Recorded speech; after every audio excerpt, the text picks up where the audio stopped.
Hello everyone. आज हम आपकी क्लास जो 9th है उसके कृतिका का चैप्टर 4 जो है माटी वाली इसे पढ़ रहे थे। इसके पहले हमने इसका फर्स्ट पार्ट पढ़ा था। अब हम इसका सेकंड पार्ट पढ़ने जा रहे हैं। हमें उम्मीद है कि आप लोगों ने इस चैप्टर को पूरा पढ़ लिया होगा, तो अब आपको समझने में आसानी हो जाएगी। तो हमने पढ़ा था एक जो माटी वाली यानी माटी बेचने वाली एक स्त्री रहती है, उसके बारे में हमने पढ़ा था। तो देखिए क्या बात होती है। वह जो है अपनी इस इधर टिहरी में यानी इस जगह का नाम है। कुछ समय से चर्चा थी कि सरकार को खाली इस शहर को खाली कराना चाहती है सरकार। लोग शहर छोड़कर जाने की तैयारी में हैं। माटी वाली की समस्या है कि वह इस उम्र में शहर छोड़कर कहाँ जाएगी। जो ज़मीन जायदाद के मालिक हैं वे तो कहीं ना कहीं ठिकाने पर जाएंगे, पर उसका क्या होगा, उसकी तरफ कोई देखने वाला भी नहीं है। तो उस दिन माटी वाली को 2-3 घरों में माटी देने के बाद 3 रोटियां मिल गईं, जिन्हें वह बांधकर घर ले जा रही थी। वह सोच रही थी कि आज एक पाव प्याज खरीदकर उसे कूटकर रोटी के साथ अपने पति को देगी। यानी ऐसा वह सोच रही थी।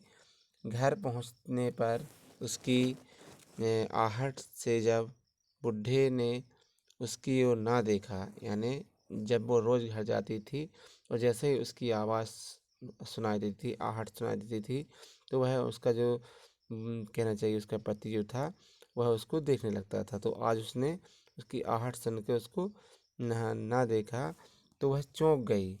पास जाकर छू कर देखा तो पता चला कि बुढ़ा मर चुका था, यानी उसका जो आदमी था वह पति मर गया था। अब देखिए आप लोग, फिर क्या होता है। टेहरी बांध के कारण, यानी वहाँ पर बांध बन रहा था उस शहर के उस शहर में बांध बन रहा था, उसके कारण विस्थापित होने वाले लोगों के साथ वह भी पुनर्वास अधिकारी के पास पहुंची। तो जो कि निर्माण कार्य चल रहा था वह अधिकारी के पास पहुंचती है। साहब ने उससे घर का कागज़ दिखाने को कहा। जब वह अधिकारी कहते हैं कि तुम्हारे घर का कागज़ बताओ, यानी कहना चाहिए जो घर रहता है उसके जो कागज रजिस्टर रहता है, रजिस्ट्रेड, तो उसके कुछ कागज़ रहते हैं। तो वह उन्हें बताने का कहने लगा, यानी यह घर जहाँ रह रही है इसके नाम पर है या नहीं। उसके पास ऐसा कोई कागज़ भी नहीं था।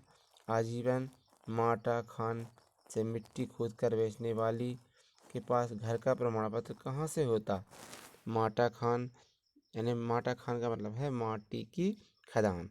माटा खान भी उसके नाम नहीं था। ऐसे में उसे सरकारी सहायता कैसे मिलती। यानी जिन लोगों का घर था, जब सरकार उनको और कहीं विस्थापित करने के लिए बोल रही थी जाने के लिए, तो उनको मुआवजा मिल रहा होगा उस जगह का, क्योंकि वहाँ पर बांध बन रहा था। लेकिन जब ये इससे कहा माटी वाले से, तो इसके पास तो अपना खुद का घर नहीं था। तो जब उसका खुद का घर नहीं था तो उसको कोई मुआवजा कैसे मिलता, सरकारी सहायता कैसे मिलती।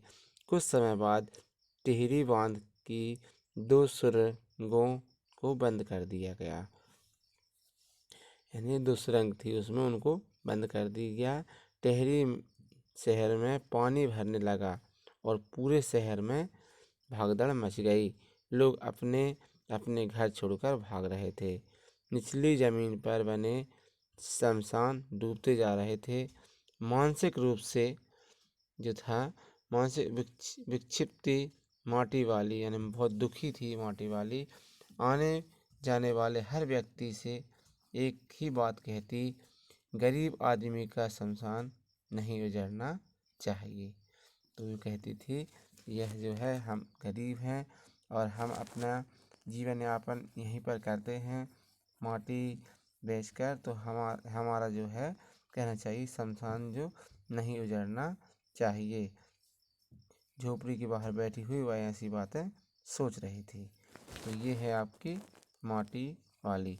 इसमें आपकी एक मेन चीज़ बताई गई है कि जब वह बात करती है और किसी जब कहना चाहिए उसमें यह भी कहा गया है कि भूख मीठी की भोजन, यानी जब हमें भूख लगती है तो वह यह नहीं देखा जाता कि भोजन किस तरीके का है, यानी जब कहना चाहिए जब भूख लगती है तो भोजन का महत्व होता है, भूख का नहीं। इस तरीके से यहाँ पर आपको इस चैप्टर में बताया गया है कि भूख मीठी है कि भोजन मीठा। तो यदि इसका कहने का तात्पर्य है कि उसका गांव शहर में इतना पास ही नहीं जितना कि वह सोच रही थी, यानी वह गांव से बहुत दूर जाकर अपना कहना चाहिए व्यवसाय करती है और कहना चाहिए अपने परिवार का भरण पोषण करती है। तो आप इस चैप्टर को ध्यान से पढ़ लीजिएगा। धन्यवाद।